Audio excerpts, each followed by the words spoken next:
Valvoline Restore and Protect. Again, this is an oil that's been generating a lot of buzz lately. A lot of people's interested in this oil. There's not a lot of mixed reviews about it, which is pretty interesting, meaning that, well, for the most part, everybody has given it positive reviews, positive comments, said that it has worked for them. However, being the person I am, and I think a lot of people want to know a little bit more about this oil. So I'm getting my feet wet in this wonderful world of the chemistry of lubricants. And just to give you a little background about myself, I do have a master's degree in biochemistry. And again, I'm not a chemist, I'm not an expert in chemistry, but I do have enough knowledge to leverage my background to be able to explain some of these things here at a high level in this patent, and also just explain it from a practical standpoint of the end user, which would be the person who are changing their oil. All right, so what you see here before you now is the internationally filed patent. We're not going to go over this one. I just wanted to point this one out here. And if you go scroll down here, for the most part, a lot of this stuff is almost just copied and pasted right over into the United States file patent. But you'll see here you have 23 claims here in this patent here, ending here, versus only 15 claims in the United States patent. But you also can see that you have this provisional patent numbers down here. Here is 61978488, and up here I think you also somewhere, I can't find it right off, but somewhere you got the patent number for the 2017 patent, which would be here. Here we go.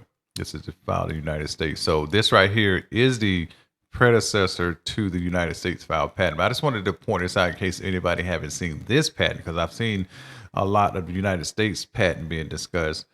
But again, there's more information here in this one here.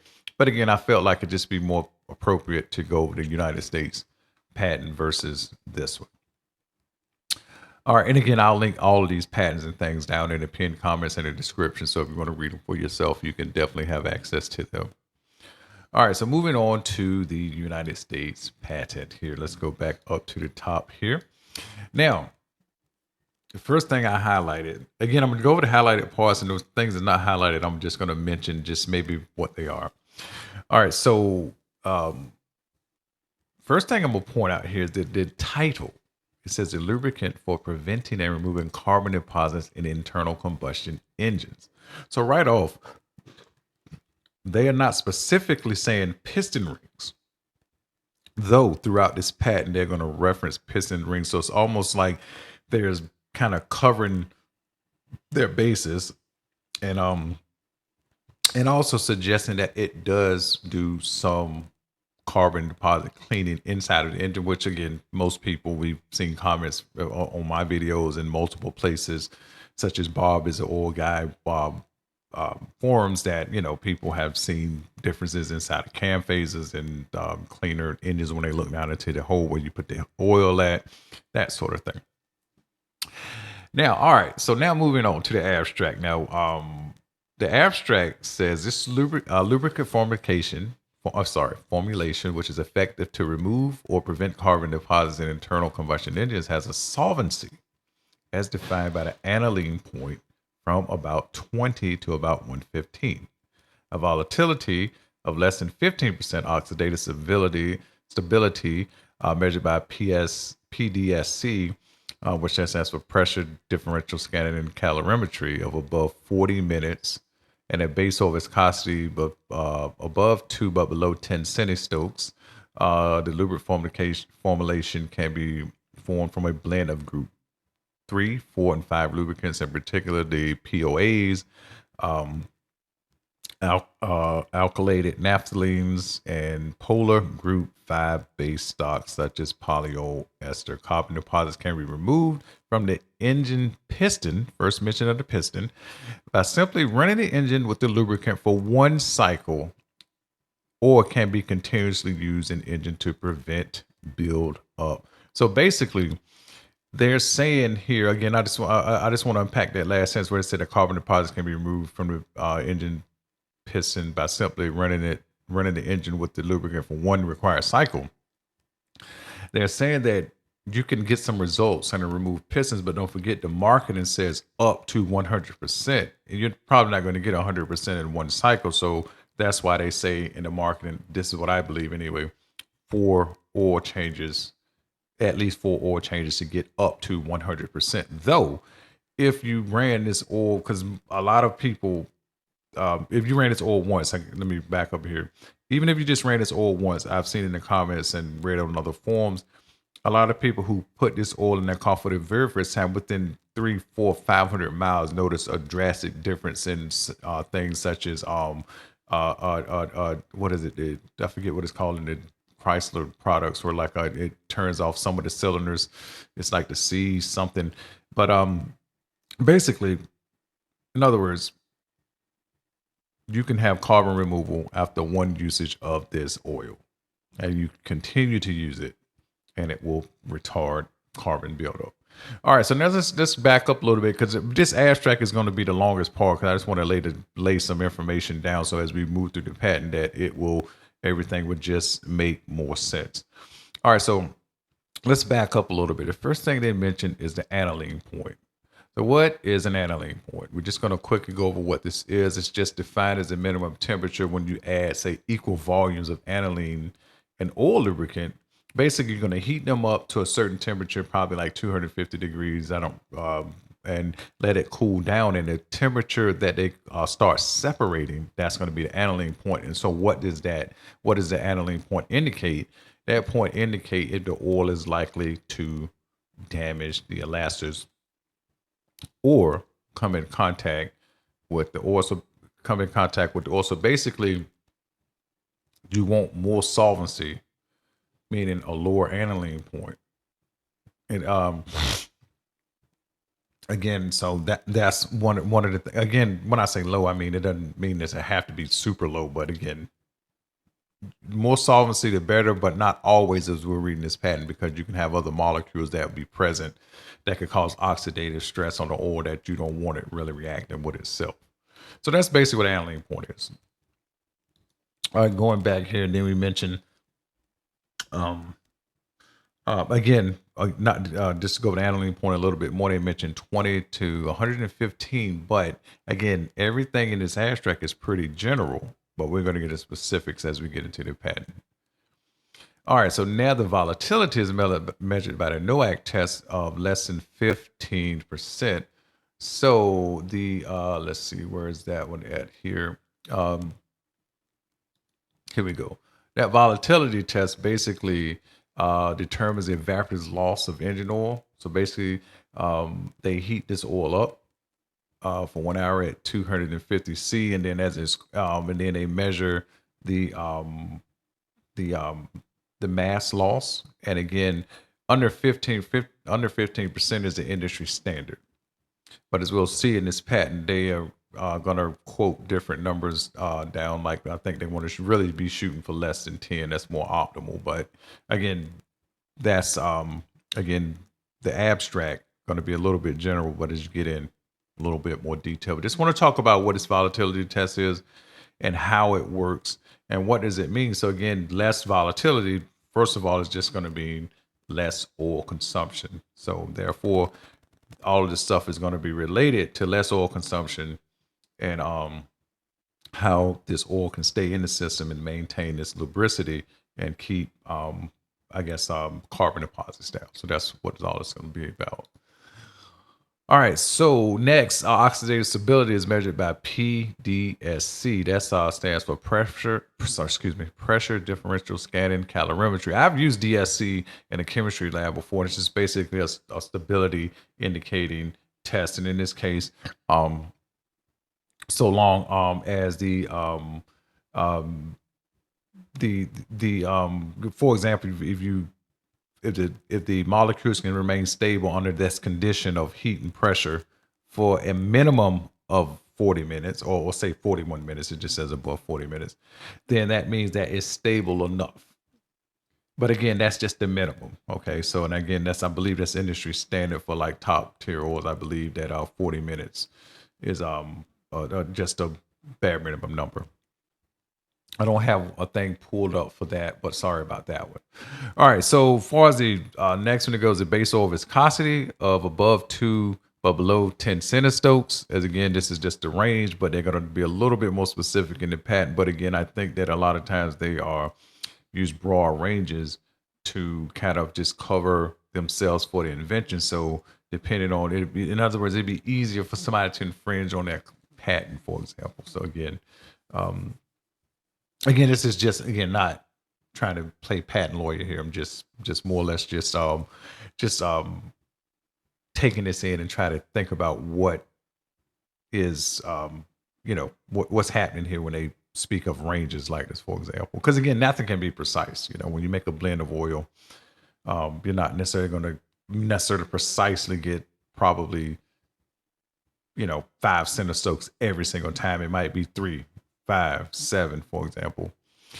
Now this is the next part is the interesting part. A lubricant formulation can be formed from a blend of group 3, 4, and 5 lubricants, and particularly the POAs and alkylated naphthalenes and group 5 base stocks such as polyol esters. Now, what are oil groups? Again, if you're watching this video, you probably already know, but if you don't, we're gonna quickly go over that. And again, the abstract again, once we get past this abstract, everything will move a little bit more. But we just again want to understand what is happening here from the basics. So when we talk about what's happening now, we don't have to wonder how does these things relate to each other. So this website here, I think again, there's many ways you can find out what the groups are. Let's decline those. What they are and what they mean, but I just felt like this website just had it just for general purpose, general reading, had the best layout of it. So let's just go to the table first. We'll just skip over group 1 and 2 because we're not going to talk about it. But group 3 is severe hydrocracking. What is hydrocracking? Basically, it's just breaking down longer carbon molecules into shorter ones. So basically, you can get a more uniform mixture. All right, so saturate level greater than 90%. What is a saturate? A saturate is just basically a carbon molecule that just basically has no other room for any hydrogen. So it's just much less reactive than an unsaturated version. Sulfur level less than or equal to 0.003%, and a viscosity index of greater than or equal to 120%. So again, sulfur level here, as you can read it here, it can let's see, because it can react with oxygen. So basically, it's sort of like I wouldn't say a free radical, but again, anything that's just reacting, I'm just going to say it's a radical just to keep it simple. Let's see what else. Lord, yeah. So basically, again, it has some benefit, but at the same time, it can cause oxidative instability. Group 4, this is where you get into actual synthesizing. This is true synthetic. Now, group 3, they might call it a synthetic oil, might say fully synthetic. I don't really know, but I had the feeling that's what when you go in the store, you might see when they say, "Oh, fully synthetic." This is probably what you're buying is a group 3, but group 4 is like those more like, say, maybe the higher dollar oils that cost more. Might be these ones right here that are actually made from chemical reactions, so you can actually more accurately predict and make the exact same molecule over and over and over and over and over again to make this oil mixture. Group 5 just bases anything that is not included in groups 1, 2, 3, or 4 naphthenic oils and esters. So basically, group 5 is sort of, if you're going to come down here and read about them a little bit, group 3, let's just start with group 3. Group 3 undergo a longer process in group oil. So basically, they are just refined a bit more than group 2 oils. It's just, and they go under to have more intense cracking, more pressure, heat, and applied in the refinery process. So they just become out of pure and have a higher quality. So that means that, again, basically, they're going to be much more uniform and much less susceptible to breaking down and being reacted with. So Yes, it is sometimes described as synthetic hydrocarbons. So yes, group 3 oils are probably marketed as fully synthetic, but really the real true synthetic are the group 4 base oils. These right here are just uniform molecules again that are made over and over and over, and just basically till you have a mixture of basically nearly the same, let's just say 99%, 100%, whatever you want to call it, of the same molecule. Group 5, again, is anything else, and they include, among others, of the naphthenic oils and acids. Usually, group 5 are not used as base oil, but it's an additive. So, group 5, a lot of times, appears to be used as an additive based on what I'm reading here. Again, if you got any, better explanation than that, again, this is just a high level overview. Please put it down in the comments. But I just wanted to go over what these groups mean. All right, so I promise we're almost through with the abstract, and things are going to go a little bit faster now. All right, so carbon deposits can be removed from simply running the engine for one required cycle. We'll find out what they mean by a cycle later, which I think is interesting, or can be used continuously in the engine to prevent buildup. I'll kind of give what I think how it's happening and why this works, particularly on piston rings. Well, not necessarily particularly on piston rings, like they are putting more to claim on piston rings. So we'll talk about that in a minute when we get down low. So all right, moving on finally to the more fun part. Here's 3 graphs here. We're gonna come back to these graphs in just a second. Let's do a little bit more digging here, then we're gonna come back. These will make sense. All right, so in paragraph 2, they say over time carbon deposits can form on internal combustion engines. So I'm just pointing this out again. They say internal combustion engines. Particularly, then they go on to particularly say on the piston lands and in the grooves between the rings and the piston. These carbon deposits frequently manifest themselves by increased oil consumption. So really, this the second really not only is it cleaning the carbon deposit, but the secondary, I guess, so second priority of this oil is to reduce oil consumption. Because again, basically, if you got a oil consumption problem, it's most likely, especially if you have no leaks, it's most likely due to piston rings that are sticky or stuck.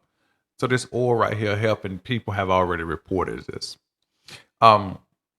Another thing to just point out here, just before we go further, the combustion chamber is the hottest part of the engine. From what I read, it can be anywhere from about 1,000 to 2,500 degrees Fahrenheit. So that's going to be a little, just remember that fact. That's just something I'm going to talk about a little bit later with just what I think of how stuff is all working together once I put things together here. All right, so the next highlight, further lubricants for internal combustion engines can be compatible with elastomers such as seals in the engine and have acceptable corrosion resistance and be adequate in cleaning the engine but not exhibit excessive oil consumption. Again, they mention this oil consumption and they even have a graph of this as well. So oil consumption, piston rings, so they kind of go hand in hand, although they're going to reference engine, the entire engine from time to time as well. So again, I it's more like, I just want to say that in reality, this oil is really reducing oil consumption, which is really based on the pistons being rings and piston lands being cleaned. So therefore, you really get the 2 benefits here, because you are keeping more, because if the oil is less volatile, you're keeping more oil in the system. So the viscosity index does not get higher. So therefore, you're keeping it at the appropriate viscosity, because this oil is volatile and gets shot out and its vapors get blown out the tailpipe.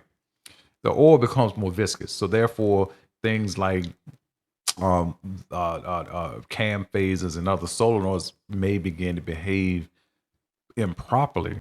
So that's why good, clean oil, again, in my opinion, 3,000-mile oil changes, just maybe up to 5, but definitely not over 5. Oil changes are absolutely the best thing you can do for any car, given the clearances and the specifications in this day and age. All right, so next highlight. Thus, although it is possible to produce engine oil with low tendency to form deposits using conventional aniline point base oils used in natural gas engines, it is typically does not pass specification for use with diesel engines.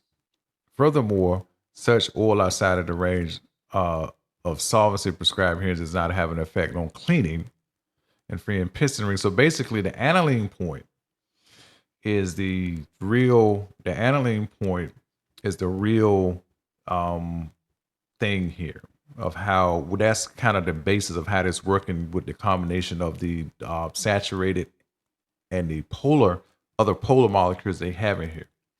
Because the reason why the aniline point, you want to keep a fine balance of like not having too many not having too much, things that can react with itself within the oil, but also have enough solvency that when it breaks down these carbon deposits, they can take their polar or reactive ends, if you will, and surround these carbon deposits and keep them in solution.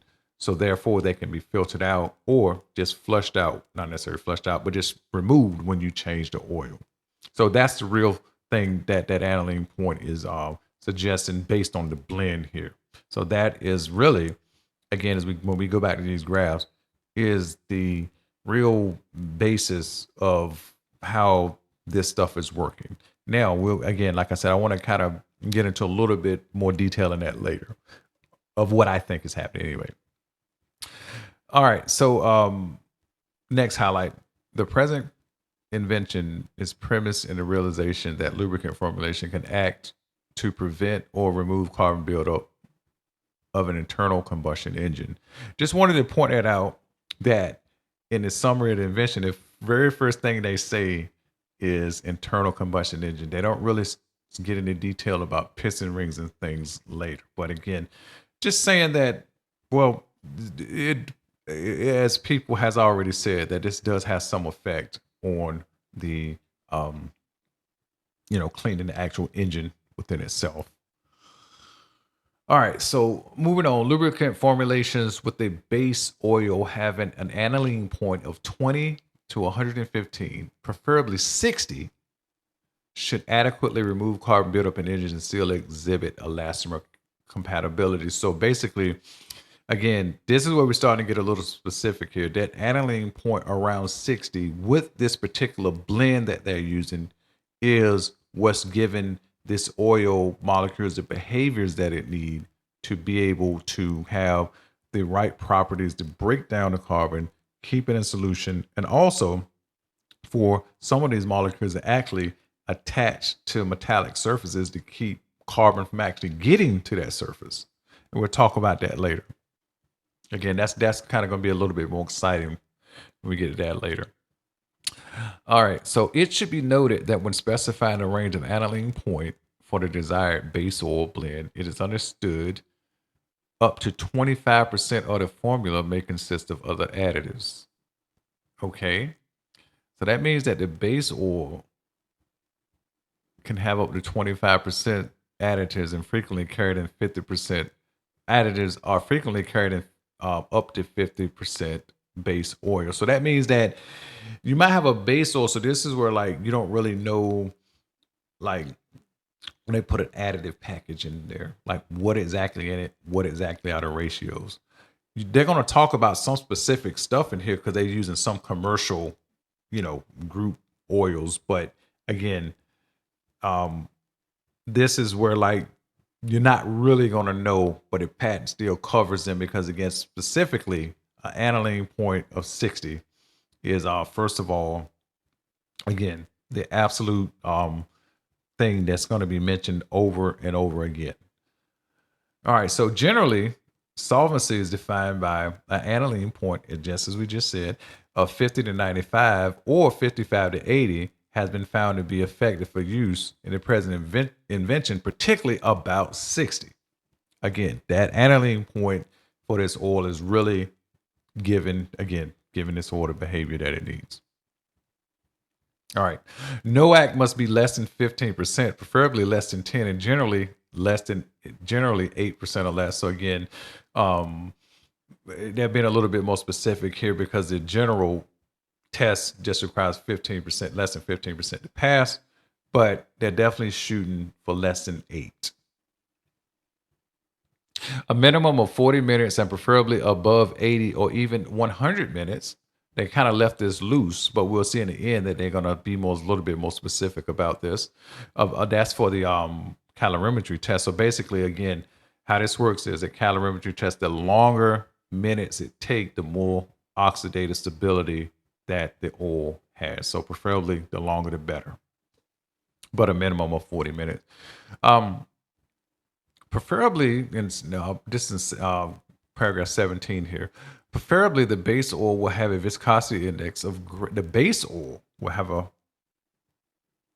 viscosity index of greater than 120, preferably greater than 135, and more preferably 150 or higher.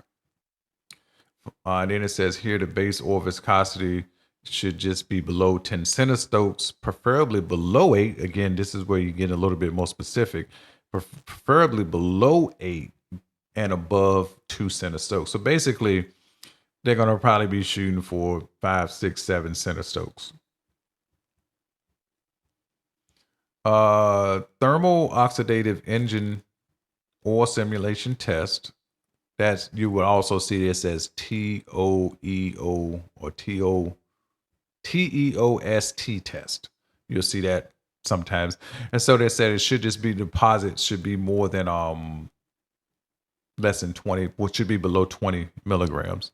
And they don't mention this all that much here talking about this, but right here they mention it, and as we get down further, they do mention this again, but probably more or less just a due diligence thing here, what they have to do when defining the characteristics of a particular oil. All right, so moving on to paragraph 20. Preferred polyalpha olefin base oils may be used in the present invention and may be derived from linear C2 to C32, preferably C6 to C16 alpha olefins, particularly preferred feedstocks for alpha olefins of 1-octene, 2-decene, 2-dodecene, 3 and tetradecene. So what are these molecules? So basically, they just don't want something too short with 2 carbons. They don't want them too long. So just to give you an example of what this dodecene is, it's basically a carbon molecule that is, where does it go here?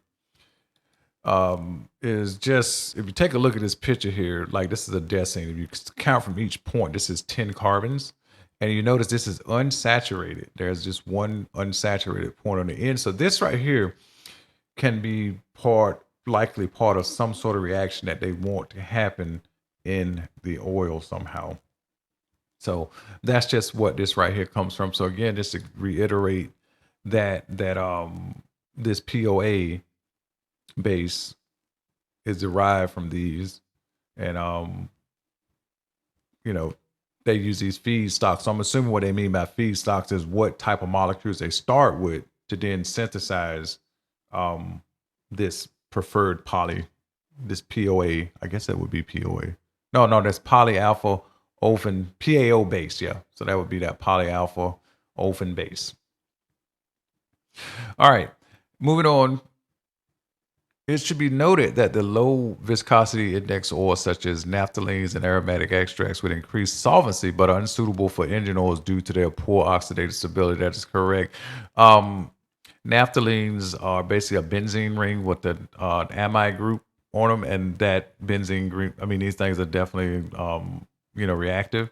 Again, naphthalene, just to put a little history on naphthalene, that's part of napalm. I don't know if you heard it. That was a weapon that was deployed from the United States. It's been in other wars too, but basically just it was a weapon. Just imagine toothpaste, for example, that you can squirt and aim and shoot, but it's on fire. So naphthalene was one of the ones used as a thickening agent. I think it was palmitic acid. So that's where you get napalm from, the na in naphthalenes and the palm from palmitic acid. So again, just a little history there. So again, they're going to use certain, and again, these aromatic extracts. Naphthalene has an aromatic group on it as well. So aromatic groups like benzenes are notoriously reactive because That's just the nature of my. I don't have a full explanation for that right off, but again, they are definitely non reactive. I remember that from organic chemistry. All right, so group five. Moving on to paragraph 23. Group five base oils include alkylated aromatic compounds, polyalkyl glycols, ester base oils, and mixtures thereof. One preferred alkylated aromatic compound is an alkylated naphthalene. Where you see what they put like a residue or they alkylating. I don't know if you've ever seen a um, a chemical structure usually when they have the word you'll see R. That is a lot of times that just means residue, and residue just doesn't mean like residue like you would think like something that is a little bit left behind. It just means that it's just whatever. It's some sort of residue can go there. Like for example, the amino acids, each one has the same backbone, but the R group or the residue would make the amino acid different.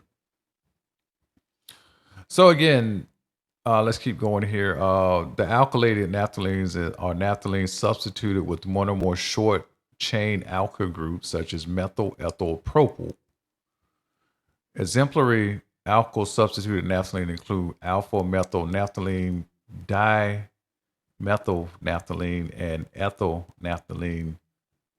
Synestic is a commercially available alkylated naphthalene. So therefore, we're going to see that the synestic oil that they're using as the group, I'm assuming group 5 base oil, or at least part of it.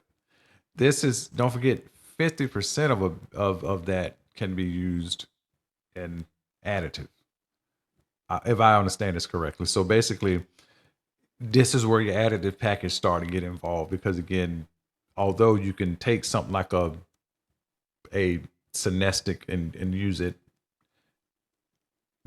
you can say I use synestic, but part of that going to be the additive package, if I understand this correctly. All right, group 5 ester base oils include, but are not limited to, unsaturated esters, polyesters, including estolids and diesters. Group 5 lubricants, which can be used in place of or in addition to esters, include polyalkyl glycols, which is a novel synthetic stocks under group 5 category, providing solvency. So all these unsaturated esters just mean these are reactive molecules. They're like sort of, because unsaturated means that there's room for, say, a carbon to react with, say, a hydrogen or something, for example, and so therefore, if you think about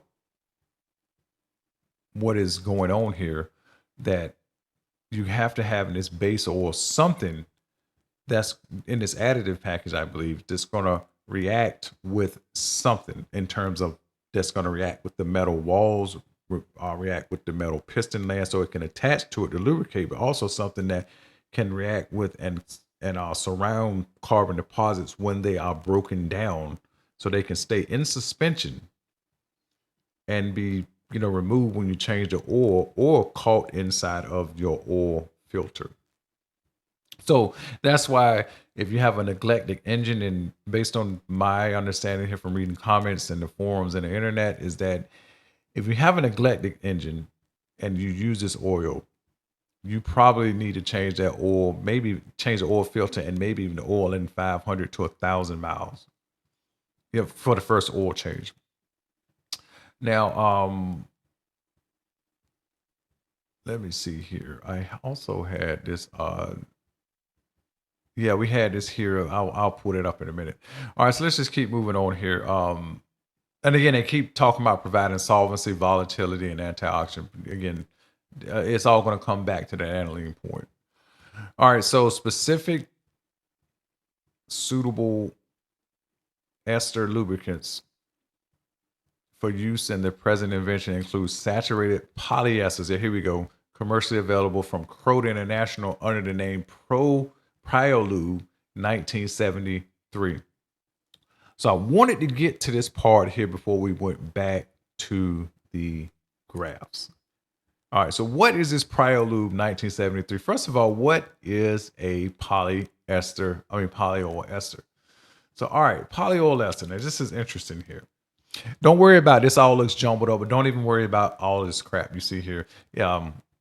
Just this is the thing you want to know here.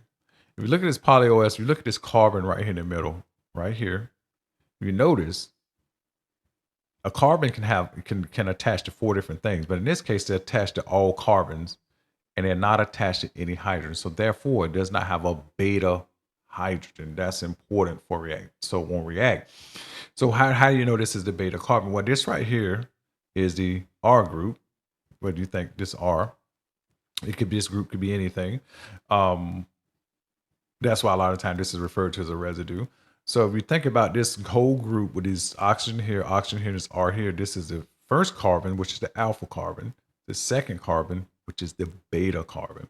So you might think, well, it's a hydrogen. Hydrogens are some of the most electronegative elements there is. If you think about it, let's take a look at this. If you look here, where you see this little line right, the first dot here, this is hydrogen because it has atomic weight of 1, atomic number 1.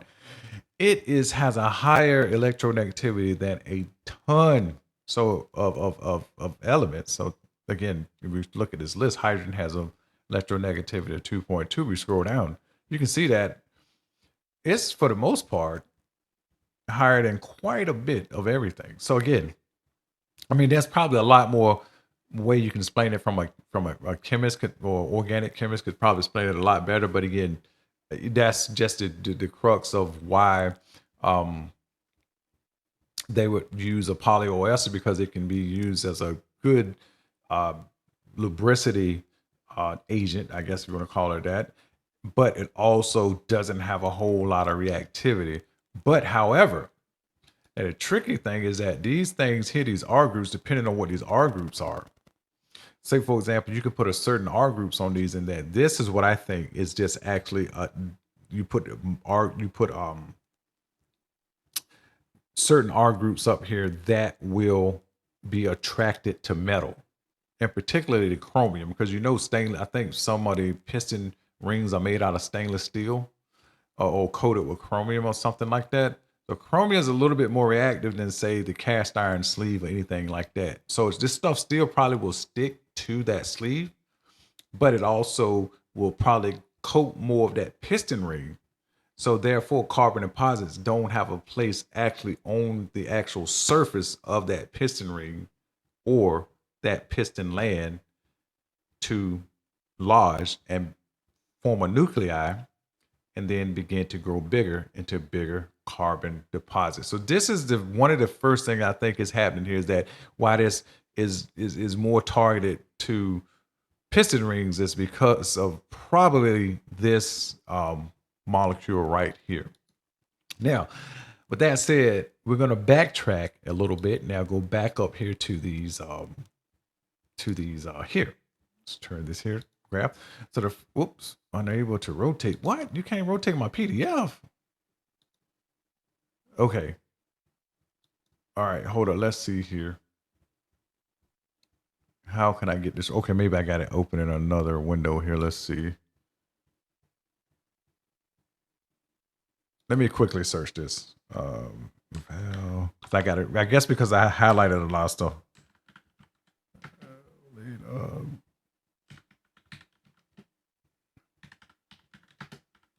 I guess this might find. I can't remember what I searched when I found it. Yeah, there we go. Perfect. First one. All right, so let's just download the PDF again. Yeah, there we go. Now we should be able to flip it. Yeah, there we go. All right, so now taking a look at this. Now, if you look at this, just don't forget Priolube is the one that is 1973. And we'll talk a little bit about what I was so excited. I forgot to show you what Priolube is, but let's just talk about these graphs first and I'll go back to what Priolube is. So if you look at this linear line, this is just all POA. It's all Priolube. This is a little diamond shaped molecules here. But again, just to make this sweet and simple, if you look at the X right here, that is 63% Priolube, 12% synastic, and 25% PAO.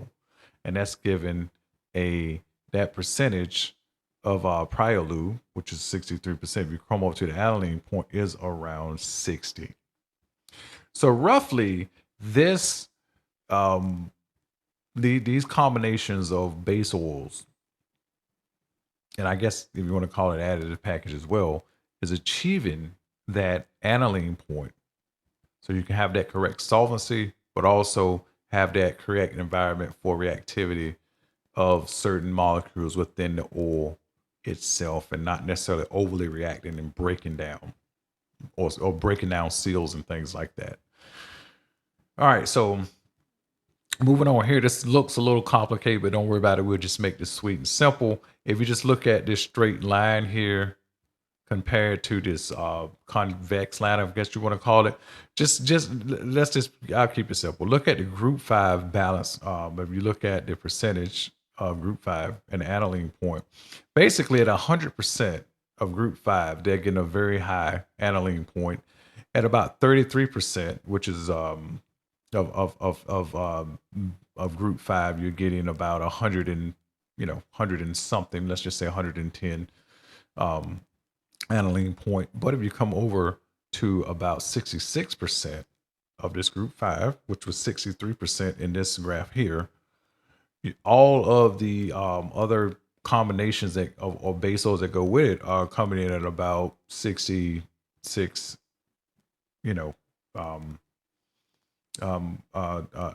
sorry, let me go. If you look at aniline points, they're more spread out over here.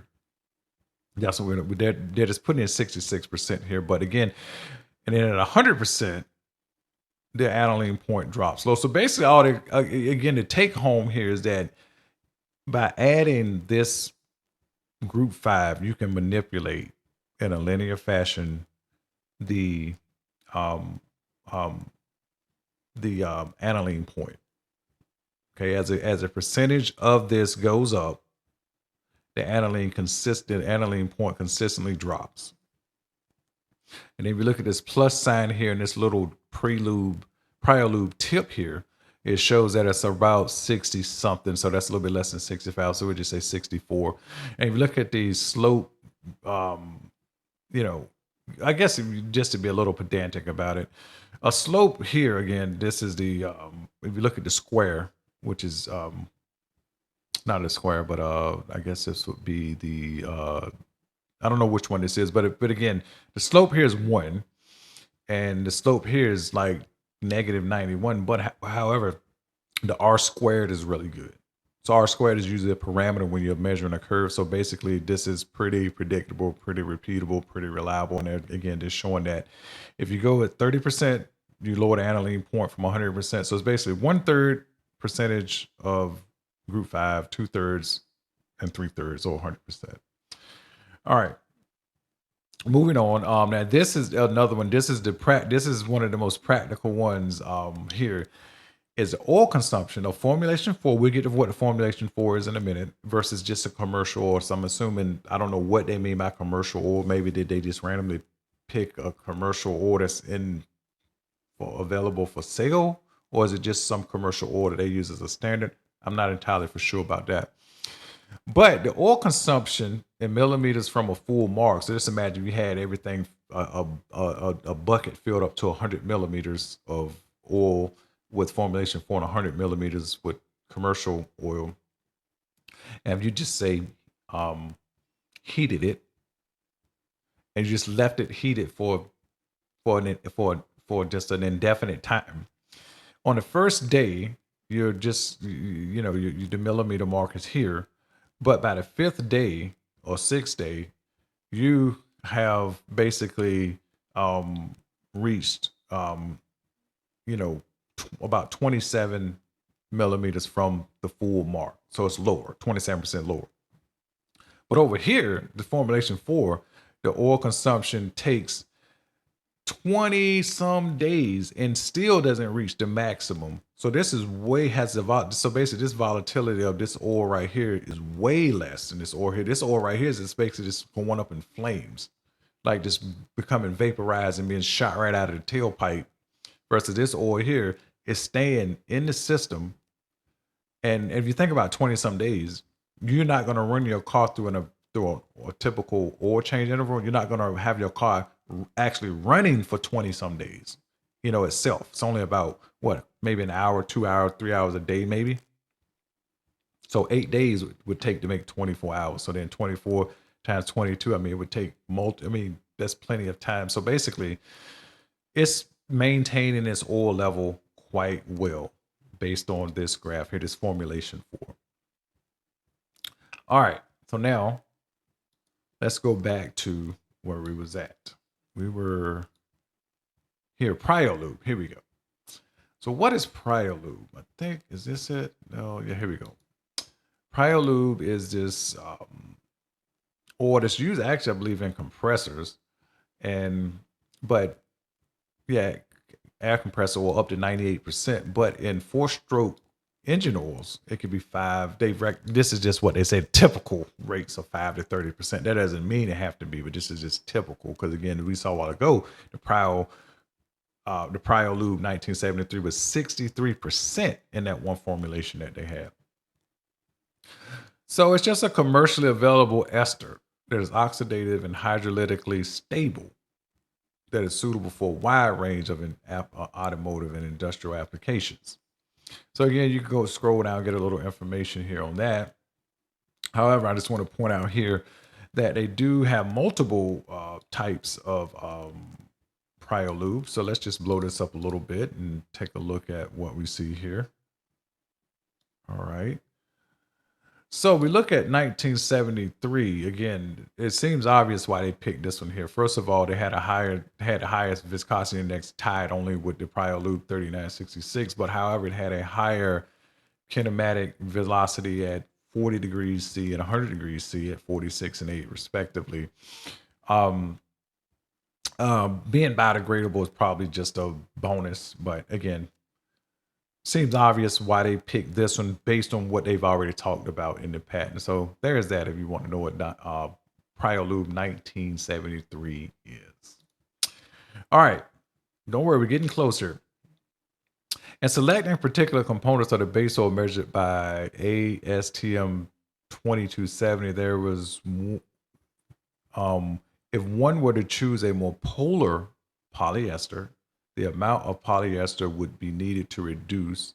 The amount of polyester would need to be reduced in order to maintain compatibility with elastomers in the engine. In other words, if the solvency is defined by an aniline point or other measures of solvency is too great, the aniline point is too low, so that means it has a higher solvency, the seals of the engine could be destroyed by the lubricant formulation and begin leaking.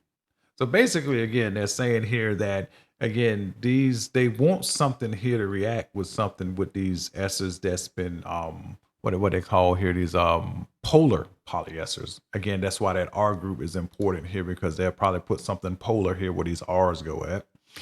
I'm assuming because they use this as a, let me go back here again, using this as a lubricating agent, that they want this right here to probably cling to the piston lands, the piston rings, and the piston walls. All right.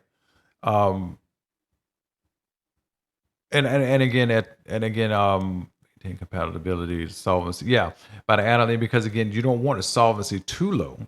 Again, they keep mentioning this aniline point because they're around 60, but you're going to see it's going to be something interesting in the end in the claims section about this. But again, that's just generally what it is. It is talking about these polar molecules and how they need to balance that solvency versus the amount of polar molecules, as I stated earlier. In one embodiment, this is paragraph 28. In one embodiment, according to the present invention, is the lubricant formulation includes an ester-based oil, an alkylated naphthalene, and a PAO. The PAO provides lubricity and oxidative stability, but contributes little to solvency. Group 3 oils can be used in place of the PAO.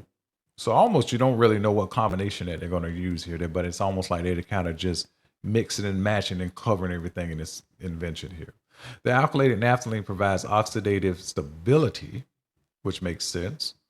Contributes solvency and contributes to the requisite viscosity. Preferably polyol esters improve solvency of the base oil mixture. Okay, so I kind of maybe I got this backwards. Okay, so the polyol esters improve the solvency. Okay, so the solvency is going to mean just how well it can hold something within solution. And I'm almost assuming that they got, I mean, because you think about it, oil is a finite thing, meaning that what's in the oil is known.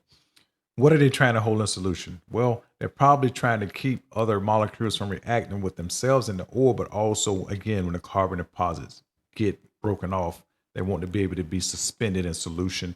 So, therefore, maybe the PAOs are what binds to the metal surfaces and creates that sort of shield. However, it could even be both that do that. But again, solvency and clinging, when you break, again, just the logical flow here, breaking down the carbon, keeping it in solution, so that, and also coating the wall or the piston land so the carbon cannot have a place on that piston land, piston ring, or piston wall to start a small spot where more can accumulate on it. All right. All right, moving on to paragraph 29. In one embodiment, the lubricant formulation can include 40%. This is a weird paragraph, but it's okay. I'll explain. In one embodiment, the lubricant formulation can include 40 to 60% polyester, 5 to 15% alkylated naphthalene, and 15 to 25% PAO. In particular, about 50% of the polyester, meaning that they just give a range up here, 40 to 60, but they want to be particular, say about 50, and about 10 of the prior lube, that's between 5 and 15, and of the alkylated naphthalene, okay, and about 20% of the PAO, which is between 15 and 25. So they're just kind of, again, I'm just pointing it out. They're just getting a little bit, as we go along, they're just getting a little bit more specific in some ways, but they're also keeping it broad at the same time. All right, so here we go. So let's blow this table up here a little bit. All right. Can we blow it up again? Let's see. Can we make it even bigger? All right, there we actually we can. I just want to make sure you can see it good on the screen. All right, so what is this table here? If you look here at 1, 2, 3, and 4, these right here are the formulations 1, 2, 3, and 4. So remember we talked about formulation 4 that was in the first graph. This is a composition of it. And again, let's just focus on 3 and 4 here because they're the only two that had a prior lube 1973 and a synastic 12. So these are the respective percentages here. And if you go down, you'll see additive package 1, additive package 2. So about 21% of this is additive package. This is what you don't know. And about 19% of formulation 4 is an additive package. And all this other stuff is just typical stuff you can find like on the shelf. All this probably is just off the shelf stuff you can buy. So totally that equals 100%. So everything here is put in it as a ratio. So let's look at the lab results. So everything is falling in line. The KV, the 140, the center Stokes at 140 are about 12 and an 80 each. Viscosity index, again, about, they said greater than 120, preferably greater than 150, but this seems to really fall in line. I don't know what the CSS, I should have looked that up. Let's skip down to the minutes, and this is important here. The PDSC, the oxidation in minutes, 76 minutes for invention for formulation 3, and 102 minutes. Remember up top they said preferably greater than 100 minutes in group 4. So I believe, let's hold up. Keep going here. The volatility scores are pretty low, less than 8, as we talked about. The aniline point here, 60. They don't mention the aniline point here, but that's below. We're going to talk about that. And the base oil, again, the base oil blend center Stokes, again, they said higher than 2, less than 10, but preferably less than 8. Well, these are both less than 8. And the total deposit, they only done the deposit. They only have, unless I missed it, they only have the deposit data, which is a TOEST, I think, is only have it for this one here, which has to be less than 20. So this is like almost, this is about 3.5 times less than that. So these are the formulations here, but my suspicion is that what's commercially maybe on the market is something closer to what I want to say, actually 3. You might think it's 4, but now I'm in formulation 3, and I'll tell you why that in a minute. That's going to be down in the claim section. But since we've went over this right here, I just want you to pause the video and just take a look at this here. But again, this is just showing you that, again, they talked about this anesthetic and prelude, and what are the compositions of it, what's the test, and everything is meeting what they're saying in the invention. Let's scroll down here. All right. Let's make this a little smaller here. So now I wanted to highlight all of this, but it would be just one huge yellow thing on the screen, which would be so distracting to my eyes. So now this is a little bit more interesting here. Okay, paragraph 32. In using a formulation of the present invention to free piston rings, again specific, to remove previously built up carbon deposit in engine pistons, the oil in the engine is drained and replaced with the formulation having sufficient solvency, such as one with the aniline point of about 60. Again, that 60 is always coming back. But again, they're going to kind of switch it up here in a second. The engine is run until the oil needs to be replaced again, which is typically at least 30,000 miles for the operation of a diesel and 5,000 miles for gasoline engines. So there you have it. That's one point they mentioned 5,000 miles for a gasoline engine. Now, 30,000 miles, they mean a Class 8 engine, as you can keep reading. I'm not going to read further than this here in that paragraph because, again, they're talking more or less about a Class 8, which is actually a semi-diesel going 30,000 miles. But formulation 4, they claim 5,000 miles. So regardless of what else they say, I still would, again, as our what are very experienced technicians, what you can read, this here is just more proof that you should not go over 5,000 miles for oil change. But they're going to switch that up here in just a second. But there's going to reason why they say that. But I believe they're going to say what they say here in a minute again, just to broaden the scope. All right. So figure 2 shows comparison of oil consumption from a commercially available oil. So that is a commercially available oil against Formula 4. Oil consumption is generally related to engine deposit formation. Figure 2 demonstrates reduced oil consumption as a result of using the oil in the present invention. So again, when we go, we went at, let's go back here for a second. If you look at the oil consumption here, this is formulation 4. Over time, it took 20 some days. Again, it took 20 some days, and it still did not have oil loss as this commercially available oil. It only took this oil 6 days of running time to pretty much lose a significant amount of oil. All right. Okay. So now, moving on to paragraph 34. Now, here we go again. This is where they switch just a bit.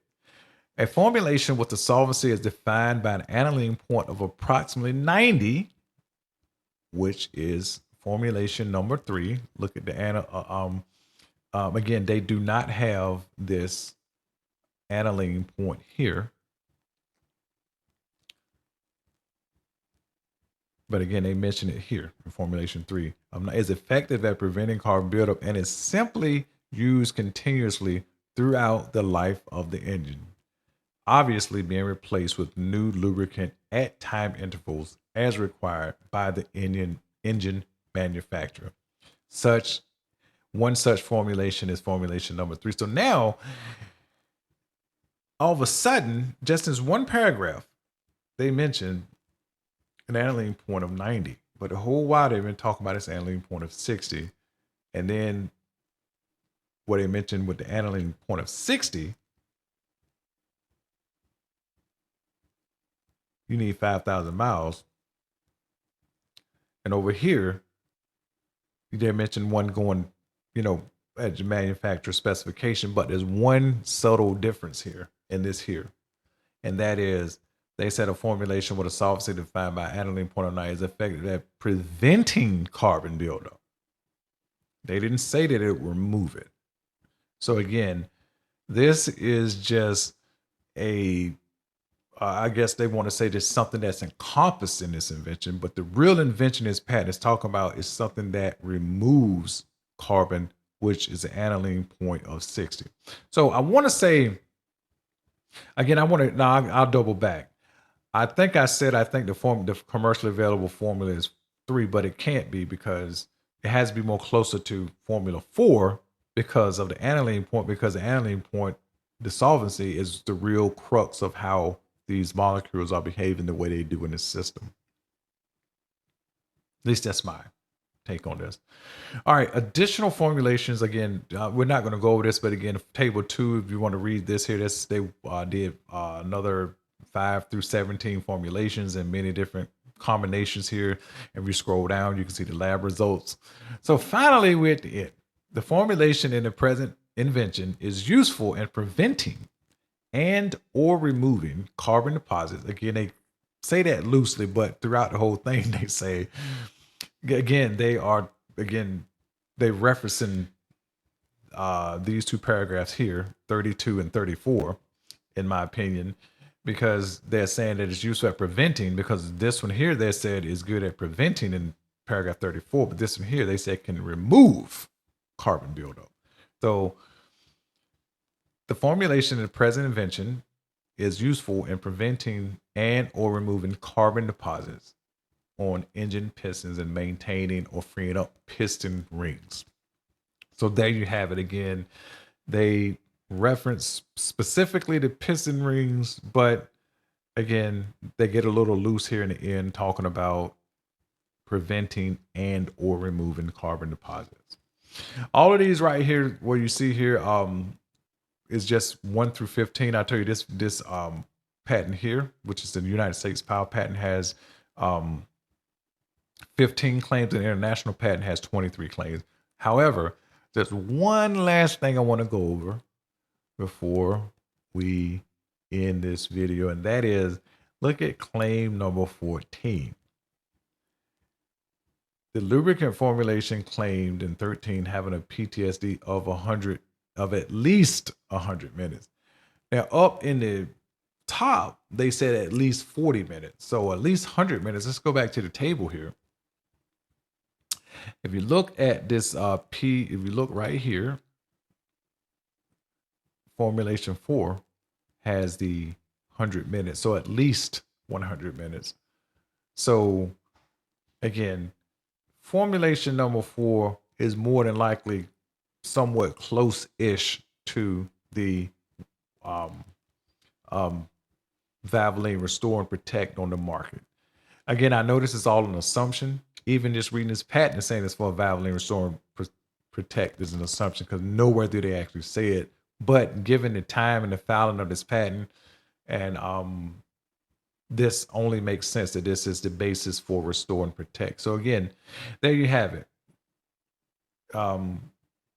That this is just my presentation of this patent for what I think is for Valvoline Restore and Protect. This is a United States patent here. And if you made it this far in the video, you deserve a like. You deserve me to subscribe to you, because you're pretty awesome. So anyway, I hope you guys enjoyed this. This was really cool for me. It took me about a week to read this thing and to come up, to think about some ideas with the chemistry. Again, I just tried to explain it at a very high level and more of a practical level. Please post any thing you have to say down in the comments, any questions, and hey, we can talk about this. So with that said, thank you all for listening to this very long, dull and dry, unless you are excited about oil like me. Thank you for listening to all this, and I do appreciate it, and I'll see you in the next one.